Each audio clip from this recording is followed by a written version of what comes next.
Welcome to episode 81 of Accessible Finance. I'm Eric Johns. And I am Rachael Johns. Let's dive in. All right, Eric, we are going to be talking today about retirement bucket lists and how to fund your dreams without breaking the bank. So we've definitely heard a variety of bucket list items from people that we work with, ranging from, you know, the small, very tangible to the larger, potentially less realistic ones. What are yours? That's what I was going to say to you. Bucket list. That's hard. I haven't really thought. I mean, the easy ones, I'm like, I would love to learn how to play the guitar. Interesting. Interesting. I mean, you've seen me attempt. It's baby steps. I'm sure you're fine. I don't know. I feel like once you know how to play the piano and the guitar, like...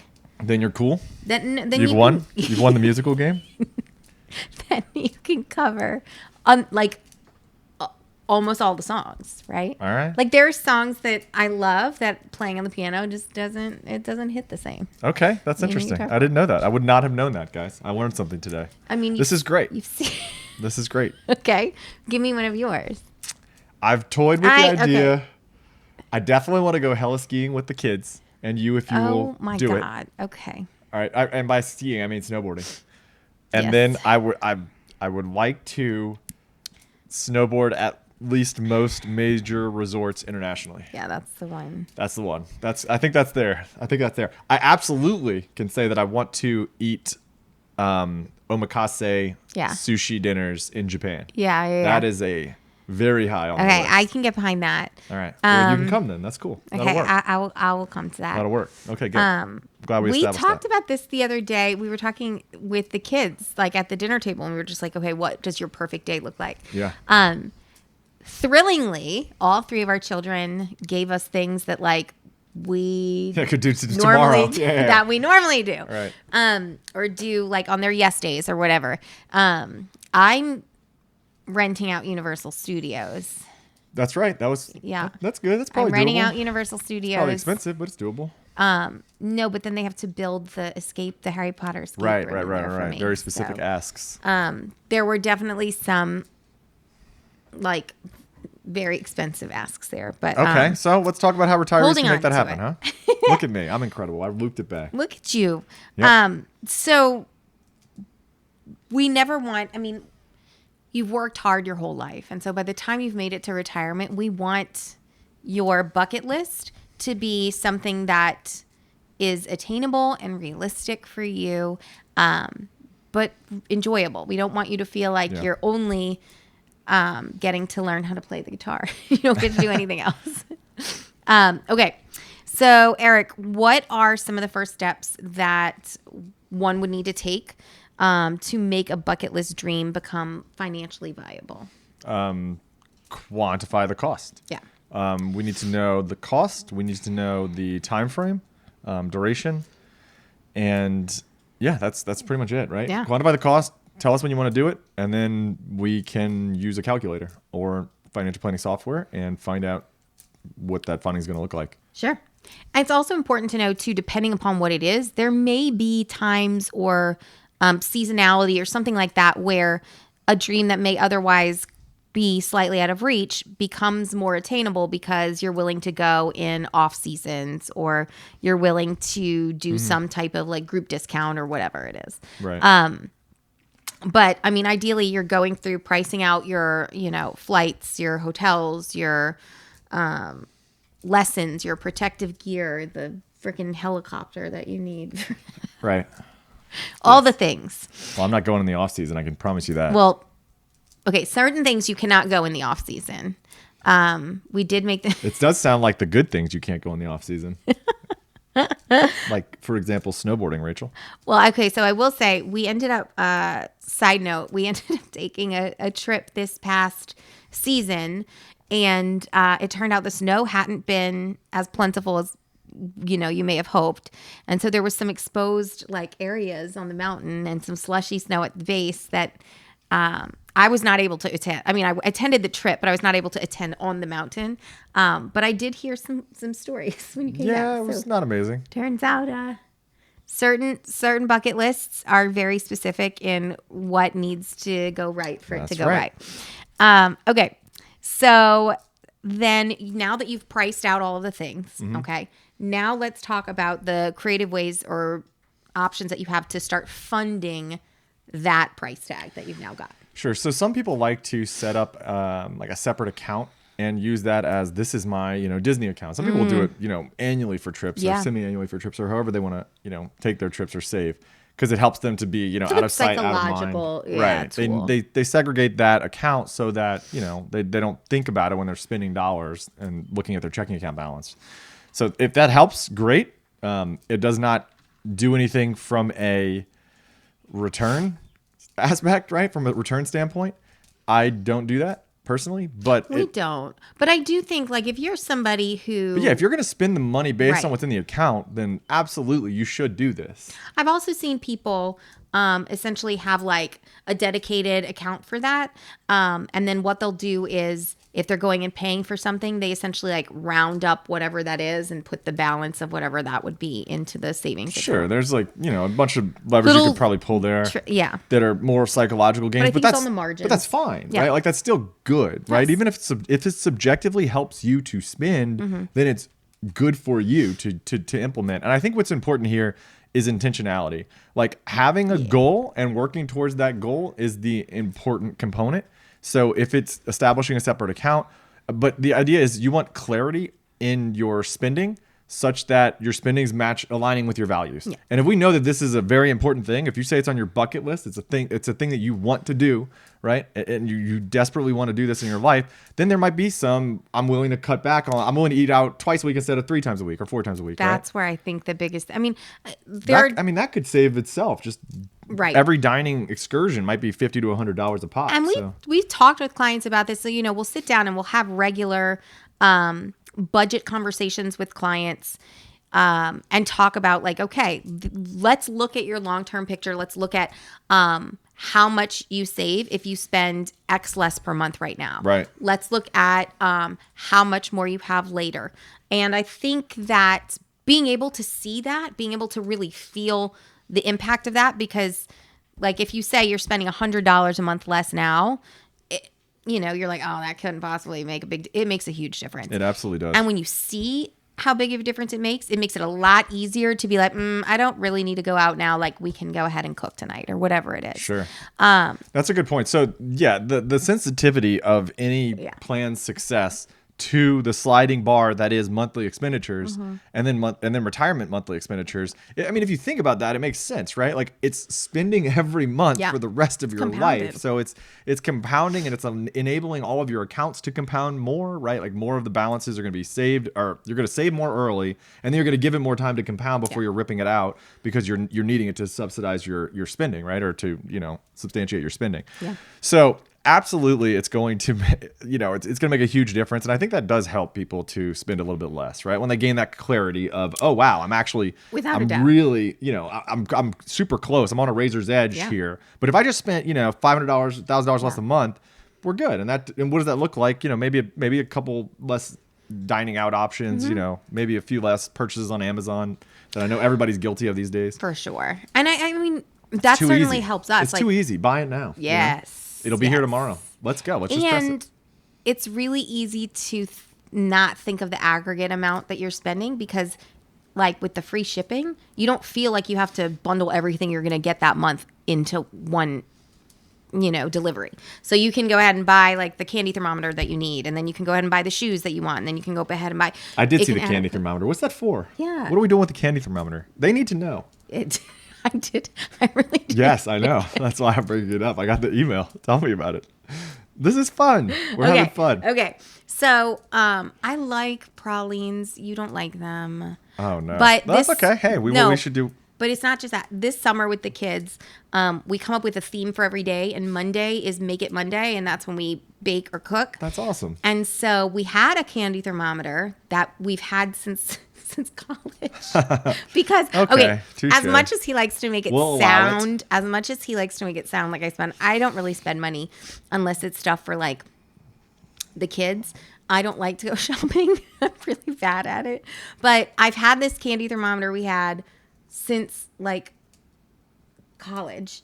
Okay. And it got to a point where as I'm making candy, now the steam goes through it and I can't see the number on it. And I kept trying and I put it in the dishwasher for one, like the last time I did, it died. All right. So I need another one. And the one, to be clear, the one that I bought was, do you know how much it was? I have no idea. I didn't look. $12.99. Okay. $12.99. Big spender. Yes. High roller. Unbelievable. I'm Well, you made a really compelling excited argument to about justify it. your purchase. I'm very excited about it. You'll be enjoying the things we make with said candy thermometer. Fair enough. Okay. We got to, so I was talking about how we actually do practice what we preach, in that we're looking at our spending monthly. We're looking at categories and things that I was curious. I didn't know where you were going with that. are a bit more. And so we do actually have a trip coming up in December. And so it's something where as we need to be more sensitive of like our spending, if we would need to be more sensitive about our spending, I would certainly be willing to do that because it's a trip I'm really excited about. Right. And I would change nothing because while it's going to be a fantastic experience, it's not snowboarding. Okay. But it is a celebration of my birthday / being done with chemo. That is correct. So. It is absolutely going to be worth it. It'll be fun. It'll be amazing. That's right. But the idea is you want to find that thing and then Yes. use that to motivate you to Yes. spend less in the areas that you really don't care that much about. Yes, 1,000%. So looking at your budget is, I think, going to be one of the biggest, most impactful areas. And being willing to say, like, okay, like let's forego one dining out experience a month, and that can go towards whatever Right. it is. Again, this depends upon your timeline for doing said thing. Like Eric's bucket list item, you know, he can't wait till he's 90 to go. Correct. I got to get moving, guys. to I go got to get moving. snowboarding everywhere. Yet we could continue doing roller coasters well into our 90s. Maybe, perhaps. Okay.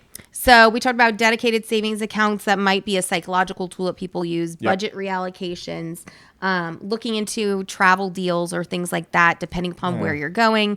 But again, I wouldn't rely too heavily on that. well, exactly. I If you think wanna do that it, stuff's great, laying, yeah. but yeah, that's think it's icing laying on the out. cake. That should not be the cake. What about side hustles? That's a popular thing that people tend to like to do. I don't know. I feel like it's overrated. It just depends. Some seasonal work depends How on what good are can you at have. what you do? I mean, if you're really good at the thing that you do and you want to do it on the side and people are going to pay you for it, great. Yeah.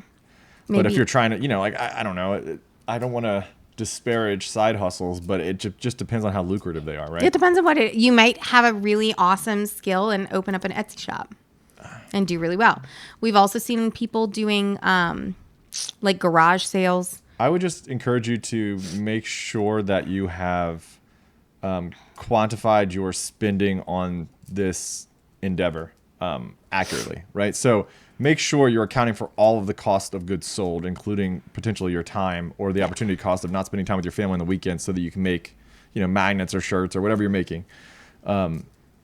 Again, Maybe your family helps you do it. And yeah, it's no, a fun look, thing. it could be, it absolutely could be. No, an but I experience, think that's a really good point because there's also a lot of costs that go into it. So the amount of money you're hoping to make, and the amount of money you really make, might be very different. I would focus on the numbers. That's all I'm saying. I think it's fair.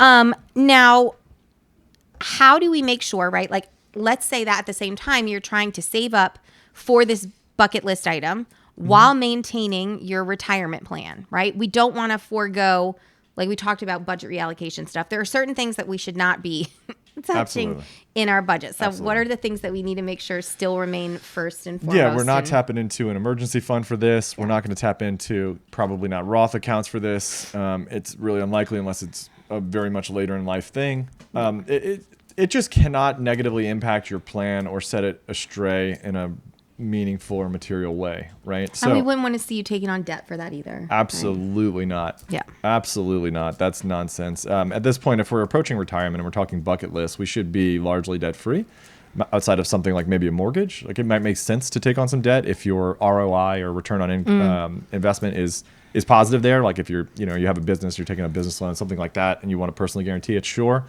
But just as a general rule, again, not specific advice, you probably don't want to be incurring debt. And you certainly don't want to be incurring debt for recreational activities.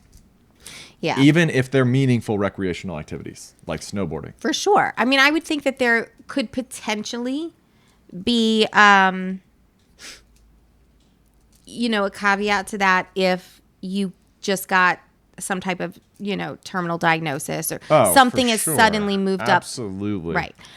So it's not that we're saying never, but all Yeah. else being equal.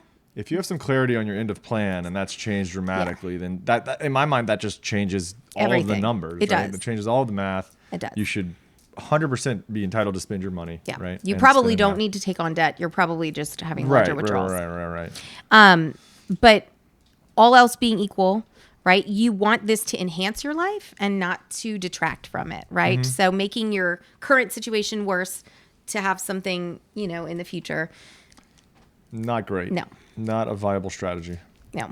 Okay. So Eric, what are some like concrete tips then for what we can give as far as like nailing down like this bucket list plan? Like you and I are probably in phase 1 where we are still trying to just kind of nail brainstorm down it. what the bucket list I items hadn't are. right. I hadn't thought much about it. I think I was Yeah. listening to a podcast the other day, and they were talking about it. And I was like, I don't know what I would want to do. Yeah. And then I was thinking about going to snowboard at the location that offers the best value proposition is what we're currently doing while the kids are learning, and they have free lift tickets at the place we go in Colorado. So we've been frequenting that, and I was thinking, like, how much would I personally be willing to pay to experience different mountains with them? How much enjoyment would they get? What's their marginal benefit from other mountains? And that's how I like to think about things. I know most people don't like to think about things in terms of marginal utility and benefit and things like that, but that's how you see everything. That's how I work. Yeah. So I was thinking, like, how many more dollars would I be willing to pay to, visit Vail and go down some of the trails on the back bowls that I used to do in college? What? It reminds me of when you made. Okay, sorry. Side note, I couldn't keep this to myself. It reminds me of Eric had the kids sit down and try to explain the value of one vacation. Oh, this AKA, is awesome in terms of the other. Yes. Yes. So I did do that. He wanted them to explain Everything in how terms much of beach trips. like to be clear, we're not a beach family. I like the ocean. I could listen to it. I could hang out in it. Yeah. I like feeling the waves. I don't need the sand. I hate the sand. I don't like laying out and that's not me. That's I am certainly incredibly pasty. So And our children's favorite thing at the beach is the pool that's attached to the hotel. I just look at the So- sun and I get sunburned. So That is it's true. not an enjoyable experience. Fortunately, our children have also gotten some of my DNA, so they're a little on the safer side. Yeah. But he had the children sit down and explain every trip in terms of how many beach trips it would be worth to them. So how many beach trips is a snowboarding trip or ski trip? They ski. How many beach trips is a skiing trip worth to you? How many beach trips is a Disney trip worth to you? How many beach trips is a Universal trip worth to you? We do need to broaden it a little bit. I agree. We need to go whitewater rafting and hiking and do some of that kind of stuff. A cruise was one of the things I think Zoe recommended. Maybe. And then of course, like I'm kind of type A too. So then I made a Google form that the kids then filled out. Our poor children. They love it. They're all gonna have complex. love it. But They're gonna be little economists. It's gonna be great. I think that they're gonna have some ideas of the things that like we're yeah. constantly trying to drill down for them, like what things bring you joy. Just so that we're experiencing things that we know, Honestly, everybody likes. As a person, if listeners have kids, you know that if the kids are unhappy, your likelihood of being happy is not going to be that high. Very true. And second, the kids' happiness is going to bring you happiness. Like that's kind of That is the true. way your complexion and your outlook on life kind of changes when you have kids, and their Yes. enjoyment is your enjoyment, right? So they win, you win. Like that's just how it is. Agreed. We also the reason we had to do the Google form was for the anonymity piece because we have Right. one of our 3 children. It didn't work out that well It didn't. because but- their spelling was hilarious. Okay. We had some writing questions, but one of our 3 children, our daughter, is very much a people pleaser. Yes, a And daddy pleaser. Yes, more so than anybody. And so you would be shocked when you realized that everything in her form was about how amazing skiing was. Now, that's not to say she doesn't like skiing, but I think that she's so focused on trying to be like, me too, that I don't think that she's reflected on what it is that she enjoys. So I think I'm going to make another one. We're going to do another one. Okay. I'm excited. We're going to do All another right. one. Google Forms. I'm in. Yeah. I like a Google form. But yeah, I think the broad takeaways are plan for your retirement. The more you're able to save for your retirement early on in life, the more optionality and flexibility you'll have later, right? Big. So you'll be able to achieve a lot of these bucket list items, particularly the ones that might be expensive. You know, if we're talking touring the world and snowboarding, I better be making a lot and I better be saving a lot, right? Because that stuff's not cheap. It's not cheap. It also is important to know what you're able to do with your age, right? Because I was thinking about that, and I'm like, hey, if I want to snowboard the world, I better get moving. Like, I'm not getting any younger. That's a great point, fitter. though, too. Like, typically, you're not necessarily thinking about your bucket list items when you're 20 and 30 and wherever. Yeah. And then by the time that you're starting to really feel your mortality and think about your bucket list items, your runway to save up to have those bucket list items happen is shorter. And then you've missed out on the possible additional compounding of money that you may have been willing to contribute towards retirement otherwise. That's a really, really good point. So, I mean, unfortunately, in a capitalist society, that's kind of how that's the name of the game. Yeah. So if you're able to save and you're able to let it compound early and often, it's a good thing, right? So if you have the funds, right, if you have excess funds, because that's essentially what we're talking about. You cannot really lower your quality of life all that much. It's what we've found with working with clients and working with individuals. It is very difficult to deflate the lifestyle creep. Yeah. Does that make sense? It's very hard to unwind that. When you've gotten used to eating, like higher quality food at a regular basis, you're ordering Uber Eats and DoorDash and takeout, and all these things are very convenient and they cost money. So, going from that to now I'm cooking again and I'm eating peanut butter and jelly sandwiches and stuff. Yeah. It's probably not going to happen. And this is where, that motivation, that psychological piece can certainly help. True. But again, you don't want to make a plan that's going to involve that. Yeah. You don't want to make a plan that hinges on something that you can't guarantee is going to become a reality. It also shouldn't be dramatic. I'm going to spend, instead of dining out being $1,000 a month, it's going to be $10. Yeah. Like, no, it's not. I imagine, let's be honest. No, I imagine it as like trying to do weight loss healthily, right? Like you don't want to go from cutting calories. That's a great point. Thank you. Great analogy. Thank you. Absolutely. You can go ahead and it needs to be sustainable. Correct. Has to be sustainable. Correct. If you're going on, a keto diet or something that's going to last a week, what did you really do? You might have more increased when you started eating cake again. That's what you did. You might have increased I would know. your savings by.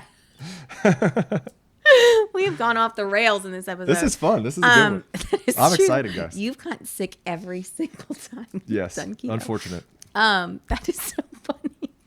Okay, so yes. So the first thing is you want to have a really concrete idea of like what that bucket list item is. Mm-hmm. You want to be able to then research what the costs are and have a really clear quantified amount that you are then saving up for. Right. And then it's time to put that plan into place.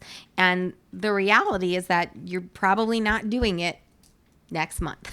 So like this is a long-term plan, a long-term saving strategy. Yep. If you're working with a financial planner or something like that, as soon as you have an idea that this is something you want to have happen, even if you're not totally sure of the amount, if you just have a round number, like I really want to look at it. Yeah. We're thinking in 5 years, I want to go visit, Italy or whatever. Sure. Put it on the list. The planner can then go ahead and put that into the plan. See what it looks like. It might not mean you have to make all these dramatic adjustments. It might just be, hey, I can do this because I've been a good saver and I'm relatively thrifty, Because one of the best, or I just earn a lot. If you have a plan and you're following it, one of the best ways to save is time. Because your plan has that built in. Let it work. Yes. Let the money work. So then it more than, picking up a side hustle or having a garage sale or, making $50 here and there. It may just be, I retire 6 months later. I, end up going on my trip a year later than I initially had planned. But that would stop me from having to make withdrawals or cut back or do anything. Mm-hmm. I mean, there's lots of options and levers that if you're working with somebody, they can pull. And so they can say, okay, would you rather work 6 more months? Would you rather cut back $100 a month in spending now? Would you rather push your trip back 6 months, whatever it is. I think it's important to try to be very clear about what brings you the most happiness, the most utility, right? Be clear about that, and then be intentional about how you're going to attain those goals and how you're going to incorporate that reality, like what makes you happy, into your spending. That's the most important thing, is aligning those two things. Mm-hmm. Agreed. So it really ends up being all about balance, a healthy balance. And then, I mean, honestly, that's what your pre and post retirement is as well, right? You want to balance your enjoyment today with your ability to enjoy things later. But ultimately, retirement should be a time that you're enjoying, and that you worked your whole life for this. So it should be something that is memorable for you. Absolutely. Mm-hmm.